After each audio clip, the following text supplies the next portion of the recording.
আপনি যখনই বিপদে পড়ে যাবেন, আপনি যতই মুসিবতে পড়ে যান না কেন, যত বড় বিপদে পড়ে যান না কেন, আপনি যদি সাথে সাথে আল্লাহর রাসূলের উপরে দুরূদ পাঠ করতে পারেন, আপনাকে বিপদের থেকে উদ্ধার করতে পারেন যিনি, তিনি কে?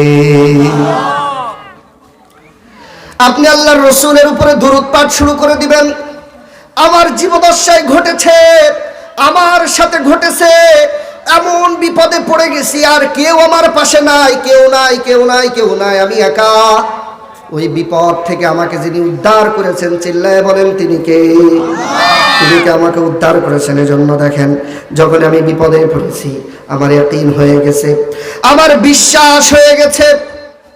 ওই যে হাদিসের পাতায় পাতায় পড়েছি, সাহাবীদের তাবেঈদের আমল থেকে জেনেছি,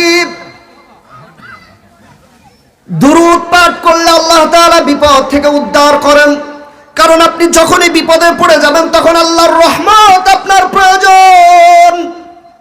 ও কাঠুয়ার মুসাল্লিরা শুনে নাও, শুনে নাও, শুনে নাও। আর তুমি যখনই দুরূদ পাঠ করবে তখন আপনার উপরে, আমার উপরে যিনি রহমত নাজিল করবেন তিনি কে? আল্লাহ আপনার আমার উপরে রহমত নাজিল করবেন। একবার দুরূদ পাঠ করবেন, একবার দুরূদ পাঠ করবেন, আল্লাহ তাআলা আপনার আমার উপরে 10টা রহমত নাজিল করে দিবেন, 10টা গুনাহ মাফ করে দিবেন। কথা কি বুঝেছেন? তাহলে এবার একটু চিৎকার করে কি সেই মহান মুনিবের দরবারে শুকরিয়া আদায় করা যাবে কি যাবে না? সবাই একবার চিৎকার করে বলেন আলহামদুলিল্লাহ।